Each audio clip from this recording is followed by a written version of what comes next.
The rain fell for 24 hours straight, turning the Appalachian Valley into a raging sea of mud and broken trees.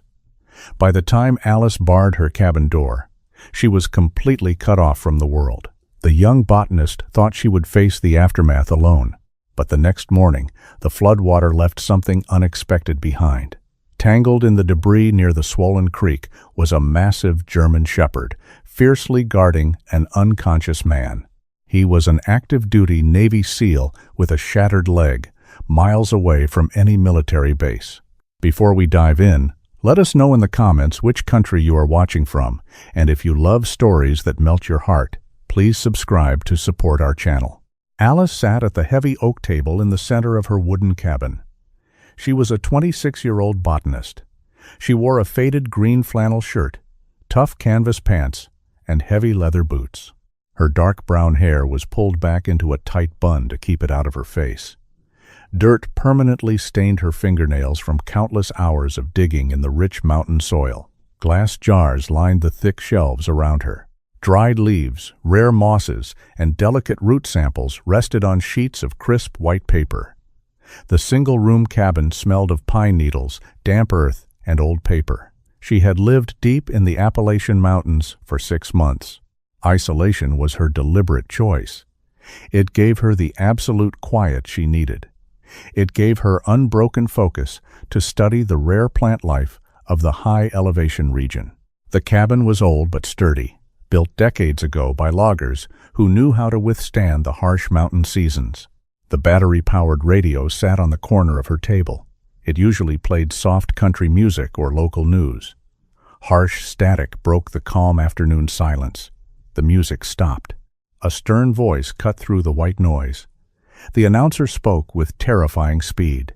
A massive, unpredictable weather system was moving directly over the Appalachian Range.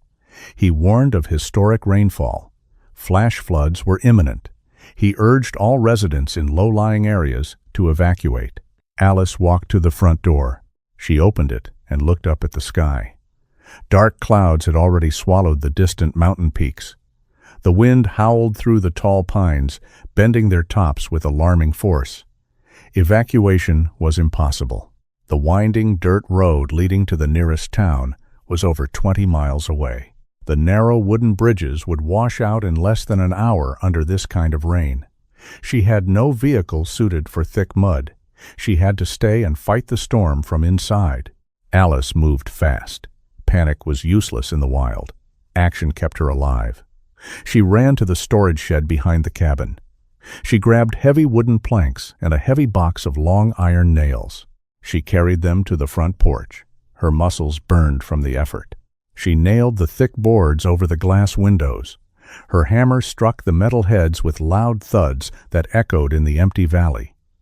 She left only one small gap in the kitchen window to observe the outside world. She made multiple trips to the woodpile.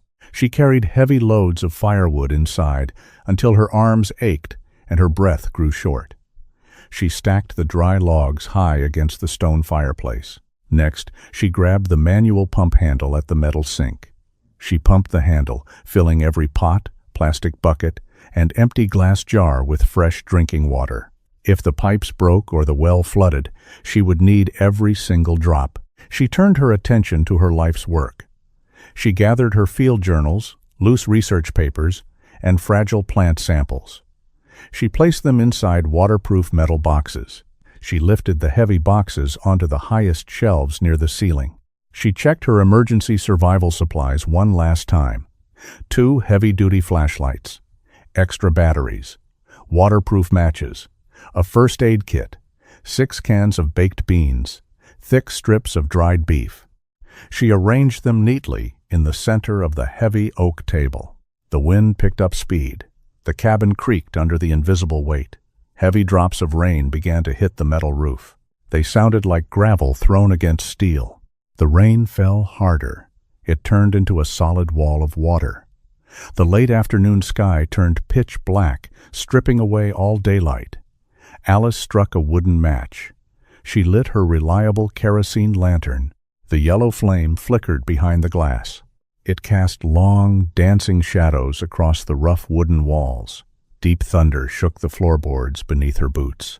Lightning flashed, illuminating the entire valley for a brief second through the small window gap.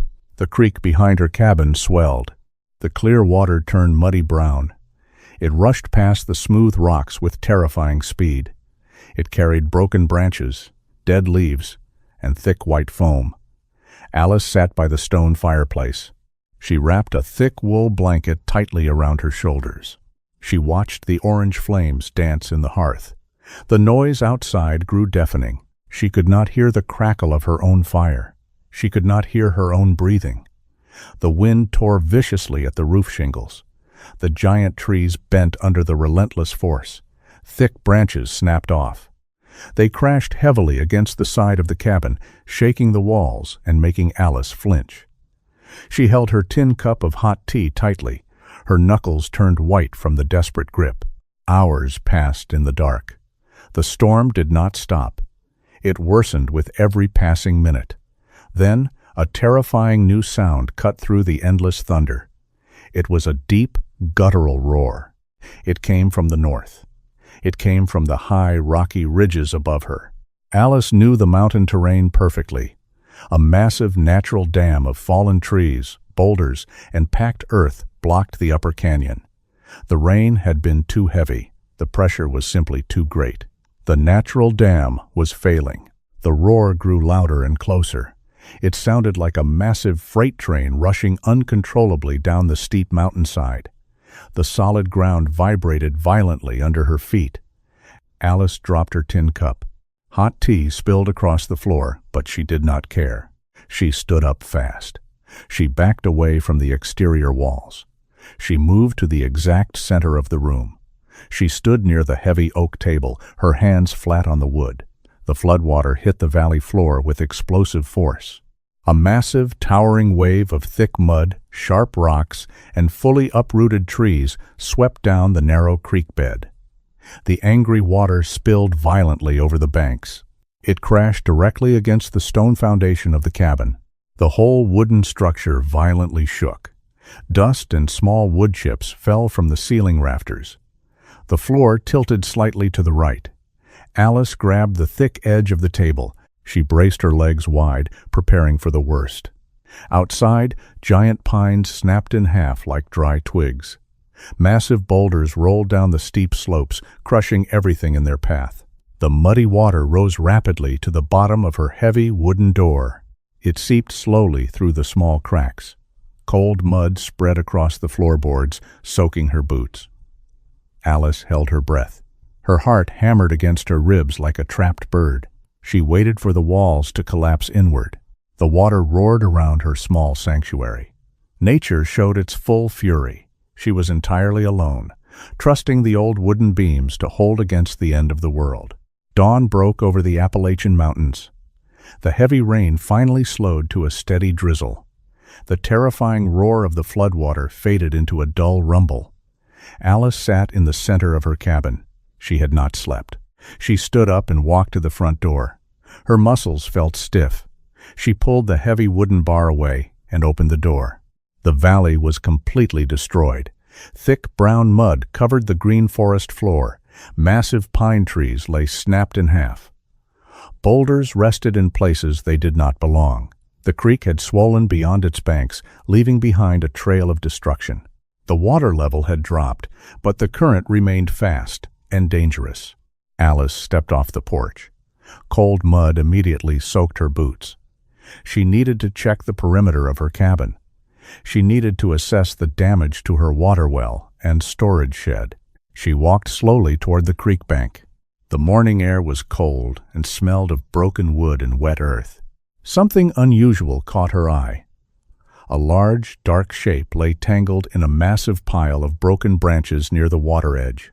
Alice moved closer. Her breath caught in her throat. It was a man. He lay face down in the thick mud. Beside him rested another shape. It was a large German shepherd. The dog had a black and tan coat, heavily matted with mud and debris. The man had his arm draped protectively over the animal. Alice rushed forward. She dropped to her knees in the cold mud. She reached out and touched the man on his neck. His skin felt freezing. A pulse beat under her fingers. It was slow and weak, but he was alive. She checked the dog next. The German Shepherd opened its brown eyes slightly. It let out a soft, pained whimper. The dog was alive, too. Alice looked at the man. He was in his mid-30s. He had a muscular build and short, military-style buzz-cut hair. He wore dark, tactical pants and a black t-shirt. Both garments were torn and soaked with cold water. His right leg looked terribly wrong. It bent inward at an unnatural angle, just below the knee. "I have to get you inside," Alice said aloud. She knew the cold would kill them before their injuries did. She could not lift him. He was too heavy. Alice ran back to her storage shed. She grabbed a thick canvas tarp and a long coil of thick rope. She sprinted back to the creek bank. She carefully rolled the unconscious man onto the canvas tarp. He groaned softly, but his eyes remained closed. She tied the rope to the metal grommets of the tarp. The German Shepherd tried to lift its head. It let out a weak growl to protect its owner. "It is okay," Alice said. She kept her voice low and calm. "I am going to help him. I will come back for you." Alice grabbed the rope. She turned her back to the cabin and pulled. Her boots slipped in the mud. Her shoulder muscles burned fiercely. The man was pure dead weight. She pulled with all her strength, moving the canvas tarp inch by inch across the ruined ground. She dragged him up the wooden steps and over the threshold into the warm cabin. She left him near the stone fireplace. She ran back outside for the dog. The German Shepherd was too weak to walk. Alice slid her arms under the heavy animal. She lifted the dog against her chest. Her back ached, but she carried the dog inside and placed him gently on a thick rug next to the man. Alice closed the heavy front door, shutting out the cold mountain air. She immediately went to work. She grabbed a pair of sharp scissors from her medical kit. She carefully cut away the torn fabric of the man's right pant leg. The skin was dark purple and swollen. The bone was broken, but it had not pierced the skin. She needed to stabilize the leg. She went to her wood box and found 2 straight, flat pieces of pine. She tore a clean white cotton sheet into long strips. She knelt beside the man.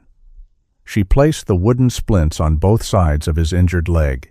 She wrapped the cotton strips tightly around the wood and his leg, securing the broken bone in place. Next, she focused on his body temperature. She stripped away his wet, freezing shirt. She wiped the thick mud from his face and chest with a warm, damp cloth. She covered him with 3 heavy wool blankets. She tucked the edges tightly around him to trap the heat. Alice turned to the German Shepherd. She used 2 large, dry towels to rub the mud from his thick fur. The dog shivered violently. She moved him closer to the radiant heat of the stone fireplace. She poured clean water into a metal bowl and placed it near his nose. The dog weakly lapped at the water. Hours passed. Alice kept the fire burning bright. She sat on the floor between the man and the dog. She watched their chests rise and fall. Suddenly, the man inhaled sharply. His chest heaved. His bright blue eyes snapped open. There was no confusion in his gaze. There was only instant, sharp awareness. He did not look around the room. He did not look at Alice. His military training kicked in immediately. He pushed his body upward, fighting the heavy wool blankets. "Max," he rasped. His voice was hoarse and broken. He threw the blankets off his chest. He tried to stand. The moment he put weight on his right leg, his face went completely pale. A sharp groan escaped his lips. He fell hard against the wooden floorboards.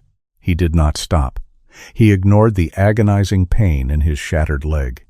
He dug his fingers into the floorboards and began dragging his upper body forward. His eyes locked onto the dog lying near the fire. He dragged himself across the room with desperate, singular focus. "Max," he called out again, reaching a shaking hand toward the dog. The German Shepherd lifted its head and whined, trying to crawl toward him. The man reached the edge of the rug. His fingers touched the dog fur. Only then did the fight leave his body. The sheer physical exhaustion and massive blood loss finally overwhelmed his iron will. His eyes rolled back. His head hit the wooden floor heavily. He lost consciousness completely. Alice rushed to his side. She checked his pulse again. It was racing but steady. She carefully dragged him back to his makeshift bed. She covered him with the blankets once more. She looked down at the unconscious soldier and his loyal dog. The storm outside had passed, but Alice knew a different kind of storm had just arrived at her door. The morning sun remained hidden behind thick layers of gray clouds. The storm had passed, but the valley felt completely dead. Alice stood near the barricaded window. She peered through the narrow gap. The floodwater had carved a deep canyon through the center of the forest. The dirt road was gone. The wooden bridge was completely washed away. The towering pine trees that once marked the trail were uprooted and scattered like broken matchsticks. Her cabin sat on a small island of high ground, surrounded by a sea of thick brown mud and dangerous debris. They were entirely cut off from the rest of the world. Alice turned away from the window. She walked over to her heavy oak table to take inventory of her supplies. The reality of their situation was grim. She counted her remaining food items: 6 cans of baked beans, 4 small blocks of dried beef, half a bag of white rice, 2 jars of homemade blackberry jam. She had planned to stay here alone for another week before making the long hike to town for supplies. Now she had to feed 3 mouths.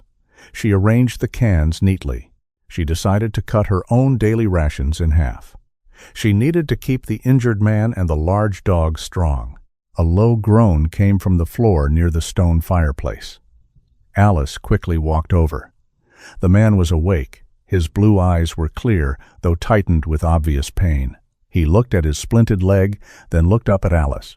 "You saved us," he said. His voice was deep and rough from dehydration. "Thank you. Drink this first," Alice said. She handed him a tin cup filled with clean water. He took the cup with a shaking hand and drank the water in 3 large swallows. He handed the cup back and took a deep breath. "I am Ronald," he said.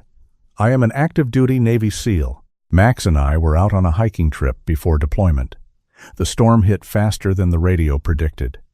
We got caught on the lower ridge when the mudslide started." "I am Alice," she replied. She sat on the wooden stool next to him. "I am a botanist. I use this cabin for field research. You took a bad hit to your leg, Ronald. The bone is broken, but the skin is intact. I splinted it as best as I could." Ronald nodded slowly. He understood the severity of his injury. A broken leg in a remote, flooded valley was a death sentence without help. "You did a good job. The splint is tight. It will hold." Max, the German shepherd, lifted his large head. He watched Alice with sharp, protective eyes. He had not left Ronald's side all night. Alice reached into her pocket. She pulled out a small piece of dried beef. She held her hand flat and lowered it toward the floor. She did not look directly into the dog's eyes. She let him make the decision. Max sniffed the air. He slowly dragged his exhausted body forward. He gently took the meat from her palm. He chewed it quickly and licked her fingers. The tension in the room lessened. Max rested his chin on Alice's knee, accepting her into his pack. The rest of the day passed in quiet survival mode. Alice boiled a small portion of rice and opened 1 can of beans. She gave the largest portion to Ronald and a good amount to Max. She ate only a few spoonfuls herself. Ronald noticed this immediately, but he did not argue. He knew she was managing the logistics of their survival. By evening, the cabin grew cold again. Alice built a strong fire in the hearth. The yellow flames cast a warm glow across the wooden walls. Ronald adjusted his position carefully, leaning his back against the base of the stone chimney. He asked Alice about her work. Alice found herself talking freely. She explained her research on rare high-altitude root systems. She pointed to the sealed metal boxes on the top shelves. She talked about the quiet beauty of the Appalachian Mountains. Ronald listened with genuine interest. He spoke about his own life. He talked about the intense pressure of military deployments and the deep bond he shared with Max. They sat in the flickering light, sharing pieces of their lives. The fear of the outside destruction faded away. A quiet, profound understanding formed between the isolated scientist and the wounded soldier. The next morning, the fragile peace shattered. Alice was standing near the metal sink, organizing her botanical tools. Ronald was asleep by the fire. Suddenly, a deep, heavy vibration rolled through the wooden floorboards. It felt different from the storm. It was a massive aftershock from the previous day's landslide. The entire cabin shook violently. Dust and small stones rained down from the ceiling rafters. The glass jars on the shelves rattled loudly. Alice grabbed the edge of the sink to keep her balance. Ronald woke up instantly. He braced his arms against the floor to protect his broken leg. Max barked wildly, pacing in tight circles. The violent tremor lasted for 10 terrifying seconds. Then, it stopped. The silence returned, but it was quickly broken by a sharp, cracking sound. Alice turned toward the kitchen corner.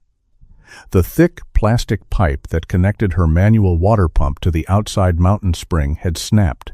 The aftershock had shifted the cabin foundation just enough to tear the pipe straight out of the wall fitting.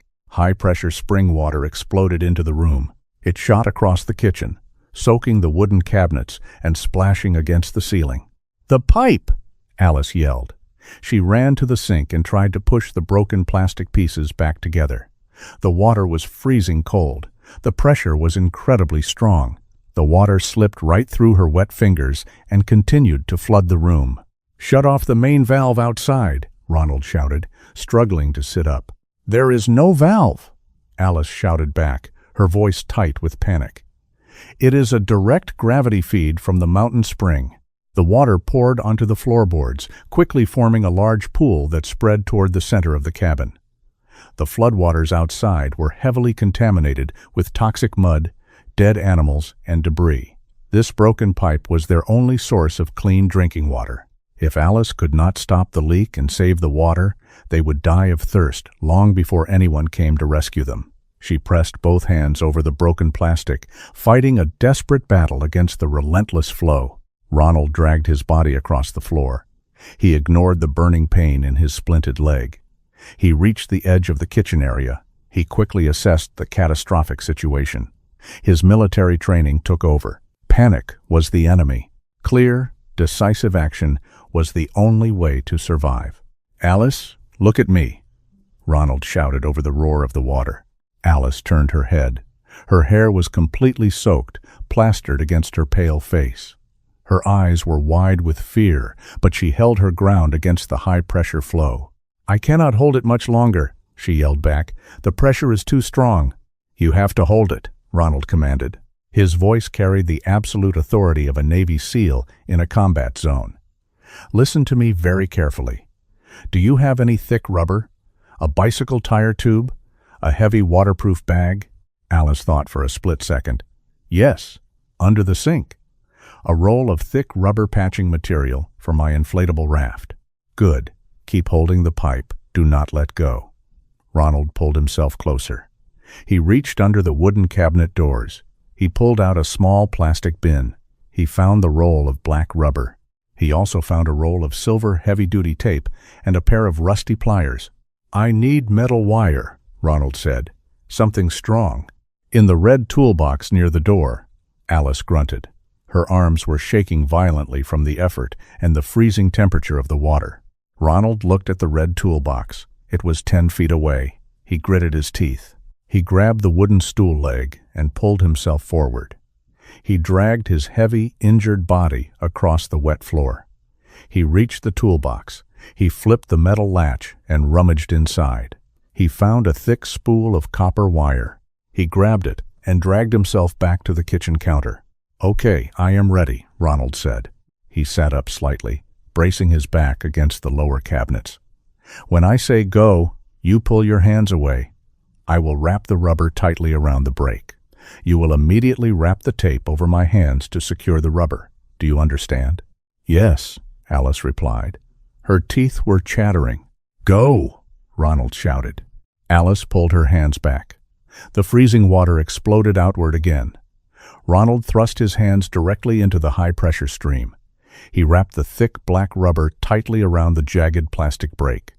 He used his immense upper body strength to fight the water pressure. The spray reduced to a heavy trickle. "Tape," he ordered. Alice moved instantly. She grabbed the silver tape. She wrapped it tightly around the rubber patch, going over the broken section multiple times. She pulled the tape as tight as her freezing hands allowed. She wrapped it again and again until the roll was half empty. "Now the wire," Ronald instructed, breathing heavily. "Wrap it over the tape. Use the pliers to twist the ends tight. Make it like a metal clamp." Alice took the copper wire and the pliers. She worked with desperate speed. She wrapped the thick wire around the upper section of the patch and twisted it tightly with the pliers. She did the same for the lower section. The wire bit deeply into the silver tape and the thick rubber underneath. The loud rushing sound stopped. Only a few drops of water fell onto the wooden floor. The makeshift patch held firm. Alice dropped the pliers. She slumped against the wooden cabinets, completely exhausted. She was shivering violently. Her clothes clung heavily to her freezing body. She looked at the patched pipe, then looked down at Ronald. Ronald was completely soaked as well. He leaned his head back against the cabinet doors. He let out a long, slow breath. He looked up at Alice. A rare, genuine smile broke across his tough, weathered face. "Good work, Alice," he said softly. "You did not panic. You followed orders perfectly." Alice managed a weak smile in return. "You gave good orders, Ronald. I would have lost all our water without you." The adrenaline slowly left their bodies. The reality of the cold set in. They spent the next 2 hours cleaning up the mess. Alice used every spare towel and blanket to soak up the water on the floor. She wrung them out in the metal sink. Ronald helped by drying the lower cabinets and keeping Max calm. The German shepherd had paced anxiously during the whole ordeal, sensing their intense stress. Alice changed into dry clothes. She helped Ronald change his soaked shirt. She built a massive fire in the stone hearth. The flames roared, pushing the bitter cold out of the small cabin. They sat closely by the fire. Max curled up tightly between them, resting his large head on Ronald's good leg. The shared struggle had shifted something profound between them. They were no longer two strangers trapped by a storm. They were a team. They had fought together and won. Alice looked at Ronald in the warm firelight. She saw the quiet strength in his eyes. She saw the deep resilience that defined his entire military life. Ronald looked back at her. He saw a woman of incredible courage and sharp intelligence. He respected her immensely. The quiet evening deepened. The cabin felt safe and warm. Alice poured them both a small cup of hot water to drink. They sat in comfortable silence, listening to the crackle of the burning wood. Suddenly, a sharp burst of static shattered the peace. They both turned their heads. The sound came from the heavy oak table. The old battery-powered radio, completely silent for 2 days, sputtered to life. The static cleared for just a few seconds. A panicked, distorted voice broke through the speaker. 2. Emergency broadcast. Severe atmospheric pressure drop. Massive second storm system forming over the coast. Projected landfall in 48 hours. Catastrophic wind speeds. Repeat. Catastrophic wind speeds. The radio died again. Heavy static filled the room. Alice stared at the small black box. A second storm was coming. They had 48 hours, maybe less. The mountain air already felt thick and heavy. The barometric pressure was dropping fast. Ronald broke the silence. "We need to reinforce the roof," he said, "and we need more dry wood. If the temperature drops further, the fire is our only advantage." Alice nodded. She did not waste time with fear. She grabbed her heavy jacket and her leather gloves. She walked to the storage box and pulled out a thick coil of nylon rope and a canvas tarp. "I will tie down the loose shingles," Alice said. Ronald looked at his splinted leg. Frustration flashed in his blue eyes. He hated being immobile. "I will prepare the interior. I can secure the windows from the inside. Take Max with you. Keep him close." Alice opened the heavy wooden door. The sky outside was a dark, bruised purple. The wind had not returned yet, but an eerie calm settled over the valley. It was the deep breath before a massive blow. Max followed her onto the porch. The large German shepherd stayed close to her legs. His ears stood straight up. He sensed the changing weather. Alice leaned the wooden ladder against the side of the cabin. She climbed up carefully. The roof was slick with leftover mud and pine needles. She spread the heavy canvas tarp over the weakest section of the wooden shingles. She used the nylon rope to tie the metal grommets to the exposed roof beams. Her fingers grew numb from the cold. She pulled the knots tight. She tested the tension. It held firm. She climbed down and wiped the sweat from her forehead. "Now for the wood," she said aloud. She picked up a large canvas bag. She walked toward the edge of the tree line. Max walked slightly ahead of her. His nose twitched. He swept his head from side to side. The mudslide from yesterday had created a massive wall of debris about 50 yards from the cabin. Uprooted pine trees, giant boulders, and tons of thick brown earth formed a dangerous, unstable barrier. Alice knew better than to go near it. The ground there was completely saturated. Another slide could happen at any moment. She focused on gathering fallen branches near the safe zone. She filled the canvas bag with thick, dry pieces of oak and pine. Suddenly, Max stopped moving. His entire body went rigid. The hair on the back of his neck stood up. He let out a low, vibrating growl. "Max," Alice called softly. "Come here." The dog ignored her command. He took 2 steps toward the massive pile of landslide debris. He lowered his nose to the mud. He inhaled deeply. Then he bolted. Max sprinted directly toward the unstable wall of mud and rock. He reached the base of the pile and began digging frantically. His large front paws tore through the wet earth.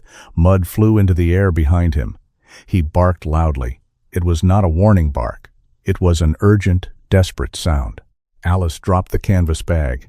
She ran after him. The mud sucked at her heavy boots. "Max, no," she shouted. "It is not safe. Get back here." She reached the base of the debris pile. She grabbed the thick nylon collar around Max's neck. She planted her feet and pulled hard. Max weighed over 80 pounds. He planted his claws deeply into the mud and resisted her pull. He refused to move. He barked again, directly into a small gap between 2 massive boulders. "Max, stop," Alice yelled, struggling to maintain her grip. "We have to go back." Inside the cabin, Ronald heard the frantic barking. He sat near the window, tying a rope around the window frame. He stopped his work. He looked through the narrow gap in the wooden boards. He saw Alice struggling with Max at the base of the slide. Ronald recognized that specific bark. He had heard it during intense training exercises. He had heard it in combat zones. Max was a highly trained military working dog. He was a search and rescue specialist. Max did not chase wild animals. Max did not dig for bones. When Max behaved like this, he had found something important. He had found a human scent. Ronald grabbed a sturdy wooden broom from the corner. He snapped the brush off with a sharp kick from his good leg. He tucked the thick wooden handle under his arm. He used it as a makeshift crutch. He opened the front door. The cold air hit his face. He forced himself down the porch steps. Agony shot up his broken leg with every movement. He gritted his teeth and swallowed the groan of pain. He pushed the wooden stick into the mud and swung his body forward. He moved with pure, stubborn determination. Alice saw him coming. She was still trying to drag Max away from the rocks. "Ronald, go back," she yelled. "You will ruin your leg. The ground is too soft here." Ronald ignored her. He kept his eyes locked on the dog. He reached the base of the pile. He dropped the wooden stick. He fell heavily to his knees in the cold mud. His chest heaved. "Let him go, Alice," Ronald ordered, his voice tight with pain. Alice released the collar in surprise. "He is going to cause a collapse. The rocks are shifting." "He is a trained rescue dog," Ronald said. He crawled closer to the gap between the boulders. He found something. "Show me, Max. Where is it?" Max instantly stopped barking. He shoved his snout deep into the narrow crevice between the two giant rocks. He whined softly and dug at the dirt with his front paws. Ronald leaned forward. He pressed his right ear flat against the cold, wet surface of the lower boulder. He closed his eyes. He blocked out the sound of the wind. He blocked out the sound of the distant creek. He focused his entire consciousness on the dark space beneath the rocks. Alice held her breath. She stood perfectly still. The silence stretched for several agonizing seconds. Then Ronald opened his eyes. His pupils were wide, his face turned pale. He looked up at Alice. His voice was barely a whisper, but it carried absolute certainty. "Get your shovel," Ronald said. "There is a child down there, and they are crying." Alice stood completely still in the cold mud. The wind howled through the broken trees around them. She stared at the dark gap between the massive boulders. "A child?" Alice asked. Her voice shook slightly. "Ronald, how is that possible? We are miles away from any town." "Get the shovel," Ronald repeated. His voice carried a hard, urgent edge. "We cannot waste a single second." Alice did not ask another question. She turned and sprinted back toward the wooden cabin. Her heavy boots slipped in the deep mud, but she kept her balance. She reached the storage shed, grabbed the heavy steel shovel, and ran back to the debris pile. Her lungs burned from the cold air. She raised the steel blade to dig into the wet earth. Ronald reached out and grabbed the wooden handle tightly. He stopped her mid-swing. "Wait," Ronald commanded. He breathed heavily, leaning his weight on his makeshift crutch. "If you dig blindly from the top, you will disturb the load-bearing rocks. The entire pile will collapse inward. It will crush whoever is down there. We need to know exactly what we are dealing with." Alice dropped the shovel into the mud. She looked at him. The confusion finally broke through her disciplined focus. "Ronald, tell me what is going on," Alice demanded. "You told me you were on a hiking trip. Hikers do not find buried children in the middle of a disaster zone." Ronald looked at her. His bright blue eyes lost their usual calm warmth. They turned completely hard and calculated. He was no longer the injured guest. He was a Navy SEAL on an active operation. "I lied," Ronald said flatly. "I am sorry, Alice. I had no choice. Operational security comes first." Alice stared at him, letting the cold rain hit her face. She waited for the rest. "My team received an emergency call 3 days ago," Ronald continued. "A local criminal syndicate kidnapped a 7-year-old boy named Leo from a nearby county. His father is a federal judge. The kidnappers brought the boy up into this mountain range to hide him while they negotiated a ransom."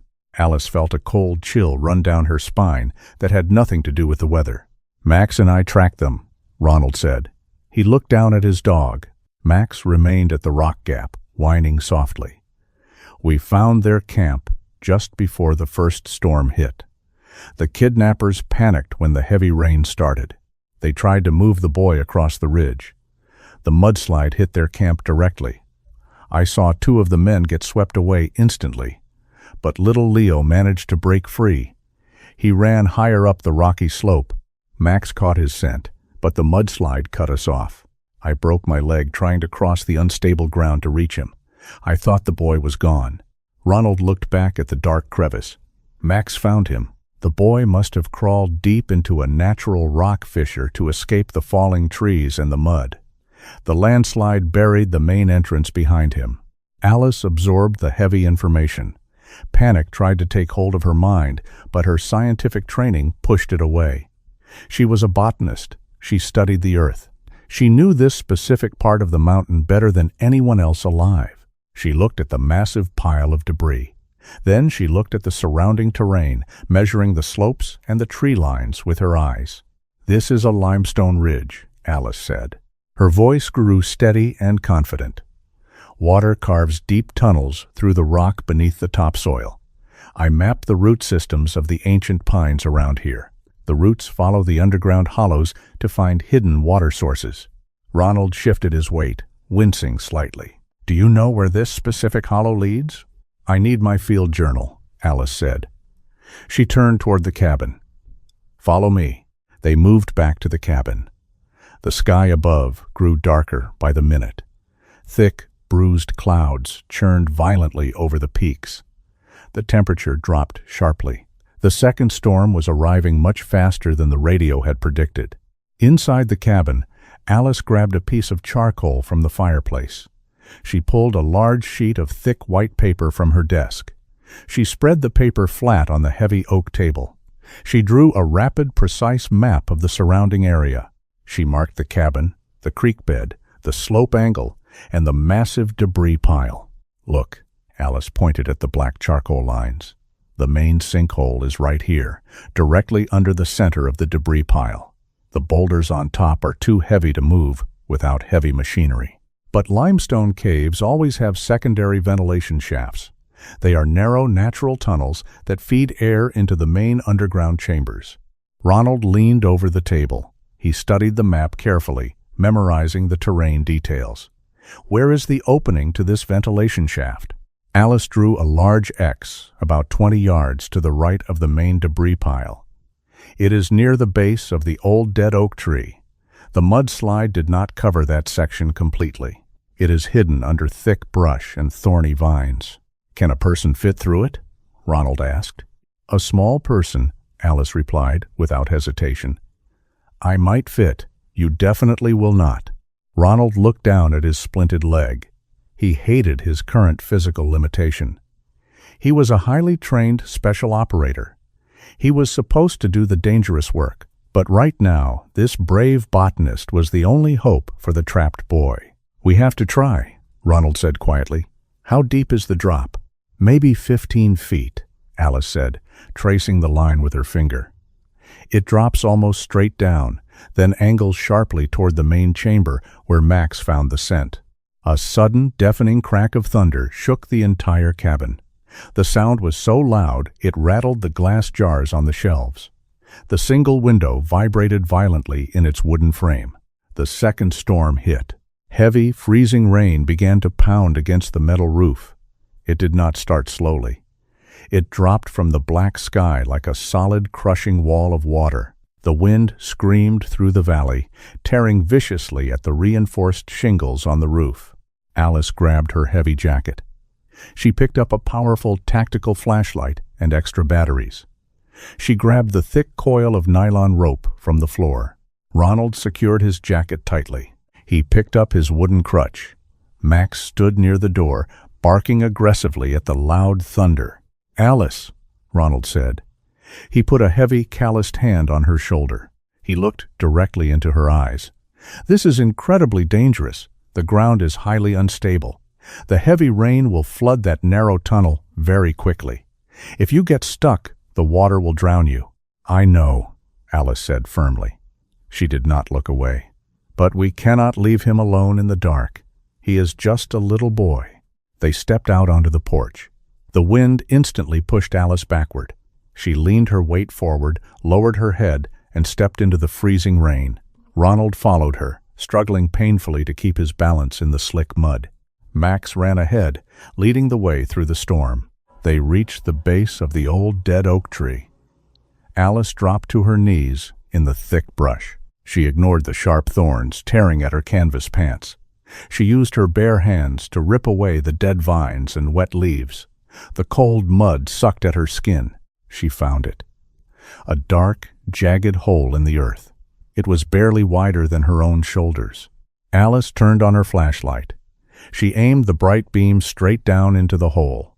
The light cut through the absolute darkness, revealing a steep, rocky drop. The jagged stone sides were slick with fresh mud and dripping water. The ground beneath them suddenly groaned. It sounded like a massive beast waking up underground. A deep, terrifying vibration traveled up through the soles of Alice's boots. Ronald looked quickly toward the main debris pile. The heavy rain was actively washing away the loose soil that held the giant boulders together. The massive rocks shifted slightly, grinding against each other with a sickening, heavy sound. "The main pile is destabilizing," Ronald shouted over the roaring wind. "The water is breaking down the structural integrity. If that pile collapses further, it will crush the entire cave system." Alice tied one end of the nylon rope securely around the thick trunk of the old oak tree. She tied the other end tightly around her own waist, forming a secure harness. "I am going in," Alice yelled back. She sat at the edge of the jagged hole. She swung her legs over the side and into the darkness. The freezing rain battered her face and shoulders. The earth groaned again. A deep, unsettling sound that promised imminent destruction. The brutal race against time had reached its final, critical moment. Alice lowered herself into the jagged hole. The freezing rain poured down from the black sky, turning the narrow limestone shaft into a slippery waterfall. The cold mud scraped her bare hands as she gripped the thick nylon rope. She clicked her tactical flashlight on. The bright white beam pierced the absolute darkness below. The shaft dropped sharply into the belly of the mountain. Cold, foul-smelling air rushed upward, carrying the scent of wet earth and crushed pine. She climbed down carefully. Her heavy boots slipped repeatedly on the wet, jagged walls. 15 feet down, her feet finally touched a solid rock ledge. She aimed the bright light forward. A massive wall of thick roots, packed dirt, and a heavy gray boulder completely blocked the horizontal tunnel. The violent mudslide had pushed tons of debris deep into the narrow ventilation shaft. She pushed hard against the cold gray boulder. It did not move a single inch. "Ronald!" Alice shouted up toward the surface. "The path is blocked. A giant rock is wedged tight in the tunnel neck. I cannot move it alone." Up on the surface, the second storm raged with terrifying fury. Ronald heard her voice echo up the dark shaft. He looked quickly at the main debris pile 50 yards away. The heavy rain was rapidly destroying the structural integrity of the massive mud wall. He saw large rocks tumbling down the slope. They had only minutes before the entire underground system collapsed completely. Ronald made his decision immediately. He threw his wooden crutch aside. It landed heavily in the deep mud. He dropped to his knees. The broken bone in his right leg ground together violently. Blinding, agonizing pain shot straight through his brain. He gripped the wet grass with both hands to keep from passing out. He forced his eyes open and focused on the mission. He grabbed the heavy steel shovel and the remaining coil of nylon rope. "I am coming to the edge!" Ronald yelled down the hole. He dragged his heavy body through the freezing mud to the rim of the shaft. He lowered the long rope down to Alice. "Tie this securely around the wedged rock. Make the knot as tight as you can." Alice grabbed the wet rope. She threaded it through a narrow, sharp gap behind the wedged boulder. She tied a secure double knot, testing its strength. "It is tied tight." Ronald pulled the slack up quickly. He wrapped the thick rope around the sturdy trunk of the old oak tree to create a makeshift pulley system. He gripped the wet rope with both hands. He planted his good left foot firmly in the slippery mud. He knew the extreme physical force would tear mercilessly into his broken right leg. He did not care. A small child was dying in the dark below. Ronald pulled. He engaged every single muscle in his broad back, thick shoulders, and strong arms. The nylon rope stretched tight, dripping water. The old oak tree groaned under the massive tension. Ronald roared loudly against the screaming storm. He pulled with the absolute, unstoppable force of a desperate soldier. The physical pain in his leg was catastrophic, burning like hot iron. His vision blurred at the edges. He refused to stop. He kept pulling. Down in the dark tunnel, Alice watched in absolute awe. The massive gray boulder shifted forward. The thick wooden roots snapped loudly in the confined space. The heavy rock slid backward and tilted upward, creating a small, dark gap just wide enough for a person to crawl through. "Hold it right there!" Alice shouted loudly. Ronald wrapped the tense rope around the tree trunk twice and locked it in place with his bleeding hands. "Go! The main pile is shifting fast." Alice turned to the newly opened gap. Suddenly, Max slid down the steep vertical shaft from the surface. The brave German shepherd landed softly beside her in the mud. He did not hesitate for a second. Max squeezed his large body through the narrow gap under the suspended boulder. Alice followed him immediately. She crawled flat on her stomach through the freezing mud and sharp rocks, ignoring the cuts on her face. They entered a small, pitch-black limestone chamber. Freezing water dripped heavily from the cracked ceiling. The water level on the floor was already rising rapidly, soaking Alice to her knees. Max put his nose to the cold water. He splashed toward the far corner of the dark cave. He stopped abruptly and barked loudly. Alice pointed her bright flashlight toward the sound. Huddled tightly in the far corner was a small boy. He was about 7 years old. He wore torn jeans and a soaking wet blue jacket. He shivered violently from extreme hypothermia. His pale face was covered in dark dirt and fresh tears. He looked up at the blinding light with absolute, paralyzing terror. "Leo," Alice said softly. She waded through the rising water toward him slowly. She kept her empty hands visible. "My name is Alice. This is Max. We are here to take you home safely." Leo looked at the large military dog. Max did not bark again.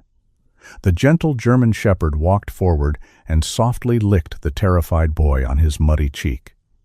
Leo let out a loud, heartbreaking sob. He wrapped his small, freezing arms tightly around the dog-thick neck. Alice reached them quickly. She took off her heavy waterproof jacket and wrapped it securely around the freezing child. "We have to go right now, Leo. The water is rising fast and the cave is breaking apart." A massive, deafening boom echoed fiercely through the underground chamber. Thick dust and small rocks fell heavily from the stone ceiling. The main debris pile far above them was starting to collapse inward. The catastrophic structural failure had officially begun.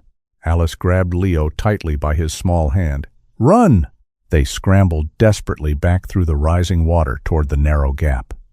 Max went first, squeezing skillfully under the wedged rock. Alice pushed Leo through the tight opening next. The brave boy squeezed his small body through the dark space and safely reached the bottom of the vertical shaft. Alice dove violently toward the gap. The angry earth above them roared like a dying beast. A giant, heavy slab of limestone on the chamber ceiling cracked open violently. The massive stone wavered dangerously and began to fall directly toward her.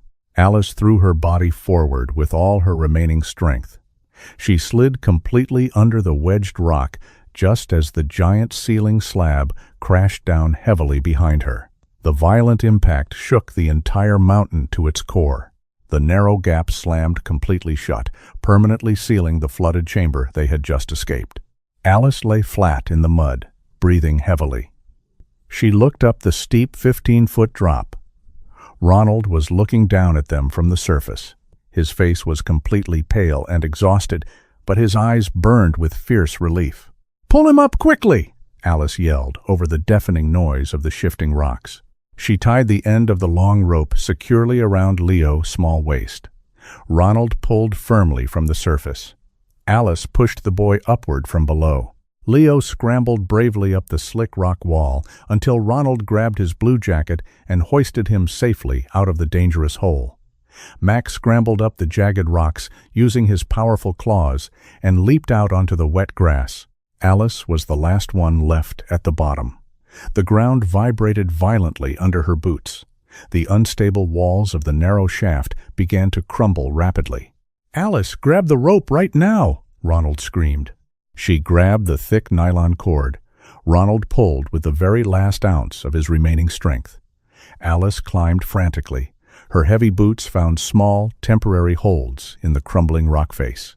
She reached the top edge just as the entire ventilation shaft collapsed completely behind her in a massive, choking cloud of dust and flying mud. Ronald grabbed her arm tightly and pulled her onto the wet grass. They collapsed heavily next to the old oak tree. The freezing rain poured mercilessly over them. A few seconds later, the massive debris pile finally gave way completely. It slid rapidly down into the flooded valley with a thunderous crash, swallowing the hidden cave entrance forever. Alice lay flat on her back, staring blindly at the dark, stormy sky. Beside her, little Leo was crying softly into Mac's thick fur. Ronald lay in the cold mud, his broad chest heaving, his face contorted in terrible pain, but he was smiling proudly at the rescued boy. They had finally won the impossible race against death. Alice lay in the cold mud, but she could not rest. The ground beneath her continued to shake violently. The main debris pile was completely failing. "We have to get inside the cabin," Alice shouted over the roaring wind. Ronald nodded. His face was gray with pain, but his military discipline kept him moving. He pushed himself up. He grabbed Leo with his strong left arm and pulled the boy tight against his chest. Alice moved to Ronald's right side. She wrapped her arm around his waist to support his heavy weight. Max ran ahead, leading the way through the blinding storm. They moved awkwardly through the freezing rain. The wooden cabin was only 50 yards away, but it felt like miles. Every step sent fresh agony through Ronald's broken leg. Behind them, the mountain gave a final, terrifying roar. The rest of the landslide broke loose. Tons of heavy rock, packed mud, and broken trees crashed violently into the valley below. The ground shook so hard it knocked Alice to her knees. She dragged herself back up and kept pulling Ronald forward. They reached the wooden porch. Alice pushed the heavy front door open. They all stumbled inside. Alice slammed the thick wooden door shut. She dropped the heavy iron bar into place. She locked the storm out. They were finally safe. Alice did not stop moving. She grabbed dry towels from the bathroom. She dried Leo first. The young boy was shivering uncontrollably, his teeth chattering loudly. She removed his wet, muddy clothes. She wrapped him tightly in 3 thick wool blankets and sat him on a small stool directly in front of the stone fireplace. She threw heavy, dry logs onto the dying embers. The fire roared to life rapidly, pushing the bitter cold out of the small room. Ronald collapsed onto the floor near the kitchen counter. He leaned his head back against the wooden cabinets. He breathed heavily. Alice walked over to him. She knelt down and carefully checked his leg. The wooden splints had held firm, but the skin around the break was badly bruised and swollen. He needed a hospital immediately. "You pushed it too far," Alice said quietly. She wiped the wet mud from his face with a clean cloth. "I had to," Ronald replied. He looked across the room at the young boy warming by the fire. "He is alive. That is all that matters." Alice went to the pantry. She opened the last 3 cans of baked beans. She heated them in a metal pot over the fire. They ate in complete silence. The hot food worked like medicine, bringing color back to Leo's pale cheeks. Max curled up tightly next to the boy, resting his large head on Leo's small lap. Leo stroked the dog's thick fur, finally feeling secure. The storm raged outside all night. The harsh wind battered the sturdy wooden walls relentlessly, but the old cabin held firm against the violent weather. Alice did not sleep a single minute. She sat on the floor by the fire, keeping the flames burning bright. Ronald stayed awake too. They shared quiet, meaningful looks across the small room. They had faced catastrophic danger together and survived. The bond between them felt permanent, forged deeply in mud and fear. The next morning, the loud wind finally stopped. Alice stood up slowly. Her muscles ached fiercely from the extreme physical strain. She walked to the window and removed one wooden board. Bright, piercing sunlight flooded into the dim room. The storm was completely gone. She opened the front door. The valley outside was unrecognizable. A massive sea of thick brown mud covered the forest floor. The creek had turned into a wide, raging river, but the sky above them was a brilliant, clear blue. The mountain air smelled incredibly fresh and clean. Ronald dragged himself onto the porch, using a wooden chair as support. Leo followed him closely, holding tightly onto Max's collar. "It is over," Ronald said. He took a deep breath of the cold morning air. Suddenly, a sharp crackle of static came from inside the cabin. Ronald turned his head quickly. The radio. He moved inside as fast as he could. Alice followed him closely. The old battery-powered radio on the heavy oak table was emitting a steady hum, followed by a clear voice. "Bravo team to SEAL base. Do you copy? We are sweeping the eastern ridge." Ronald grabbed the radio. He pressed the transmission button firmly. "This is Chief Petty Officer Ronald Vance. I am at coordinates." He looked at Alice urgently. Alice quickly read the exact latitude and longitude from her topographical map on the wall. Ronald repeated the coordinates clearly into the radio. "I have the target. The boy is safe. I need immediate medical extraction." "Copy that, Chief Vance. We have your location. Dust-off is 10 minutes out." Ronald lowered the radio. He looked deeply at Alice. The harsh reality of the rescue settled over them. They were leaving. 10 minutes later, the heavy thumping sound of helicopter blades echoed loudly through the ruined valley. A massive black military helicopter hovered expertly over the small clearing near the cabin. The powerful downdraft flattened the tall grass and whipped the loose mud high into the air. A side door slid open. 2 rescue medics dropped a thick rope ladder. They climbed down quickly to the ground. The medics rushed straight to Ronald and Leo. They secured Leo tightly into a yellow rescue harness. One medic carefully examined Ronald's broken leg. "We need to get you to a surgeon immediately, Chief," the medic shouted over the deafening engine noise. Ronald nodded. He turned away from the medic and faced Alice. Alice stood near the edge of the wooden porch. Her hands were tucked deep into her jacket pockets. She felt a sudden, heavy emptiness in her chest. The quiet, isolated life she had known before the storm felt very distant now. Ronald pushed away from the medics. He limped painfully toward Alice. Max walked right beside him. He stopped directly in front of her.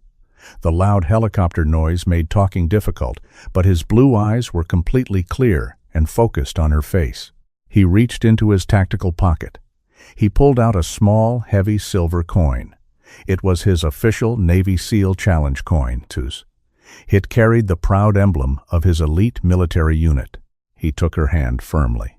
He pressed the heavy coin into her palm. He gently closed her fingers over it. "You saved my life, Alice," Ronald said loudly, ensuring she heard every word. "You saved Max. You saved Leo. You are the bravest person I have ever met." Alice looked down at the coin. She looked back up at him. "You pulled a mountain apart for a little boy. We did this together." Ronald smiled. It was a genuine, warm smile that reached his bright eyes. "My deployment starts soon. I have a dangerous job to finish overseas. But when I come back, I am coming back exactly here. I am coming back to you.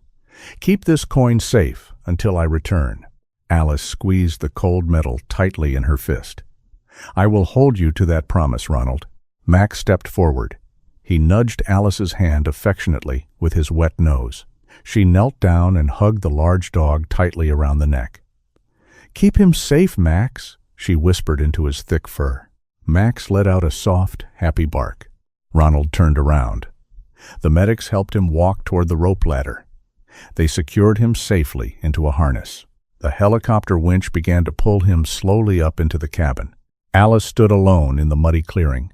She watched the large black helicopter rise higher into the bright blue sky. Ronald looked down from the open door. He raised his hand in a sharp, respectful final salute. Alice raised her hand in return.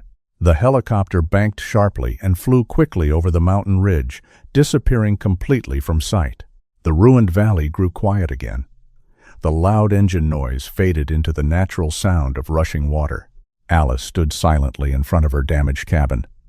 Her clothes were ruined. Her hands were bruised and cut. Her research area was completely destroyed, but she did not feel defeated at all. She opened her hand and looked at the heavy silver coin resting in her palm. The metal caught the bright morning sunlight beautifully. A deep sense of peace washed over her. She knew the ancient forest would heal. She knew the tall trees would grow back. And she knew, with absolute certainty, that the brave soldier would return to her door. The story of Alice, Ronald, and Max teaches us that even in the darkest storms, human courage and the unbreakable bond with animals can bring out the brightest light. Sometimes, the most unexpected encounters in our most isolated moments turn out to be the exact miracles we need. I personally believe that true heroes are not just those in uniform, but anyone who refuses to give up when someone else is in danger. May God bless you and your loved ones with unwavering strength during your own storms. May He always send a guiding light when you feel lost in the dark. If you believe in the power of hope and courage, please type Amen in the comments below. If this story touched your heart, please share it with your friends, leave a comment to let us know your thoughts, and do not forget to subscribe to our channel for more inspiring stories.